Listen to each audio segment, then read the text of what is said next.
ജെറമിയ പ്രവാചകന്റെ പുസ്തകം 2-ാം അധ്യായം 35-ാം വാക്യം നമ്മൾ ഇങ്ങനെ വായിക്കുന്നു. ഇതൊക്കെയായിട്ടും ഞാൻ കുറ്റമൊന്നും ചെയ്തിട്ടില്ല, അവിടത്തേക്ക് എന്നോട് യാതൊരു കോപവുമില്ല എന്ന് നീ പറയുന്നു. പാപം ചെയ്തിട്ടില്ല എന്ന് നീ പറഞ്ഞതുകൊണ്ട് നിന്നെ ഞാൻ കുറ്റം വിധിക്കുന്നു.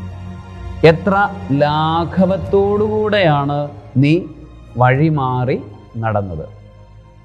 പ്രിയപ്പെട്ടവരെ, പാപം ചെയ്യുന്ന പാപിയുടെ ഹൃദയത്തിൻ്റെ അവസ്ഥയെക്കുറിച്ചാണ് ഈ വചനം നമ്മളെ ഓർമ്മപ്പെടുത്തുന്നത്. പാപം ചെയ്യുന്നവൻ ക്രമേണ അതവൻ്റെ സ്വഭാവമാണ്, പാപം ചെയ്യുക എന്നത് തൻ്റെ സ്വഭാവമാണ് എന്ന് പറഞ്ഞു പോകുന്നു. ചില ആളുകൾ പറയാറുണ്ട്, ഞാൻ ഭയങ്കര കോപമുള്ള കോപക്കാരനാണ്, അല്ലെങ്കിൽ കോപക്കാരിയാണ്, ഞാനൊരു ദേഷ്യക്കാരനാണ് എന്നൊക്കെ പറയാറുണ്ട്.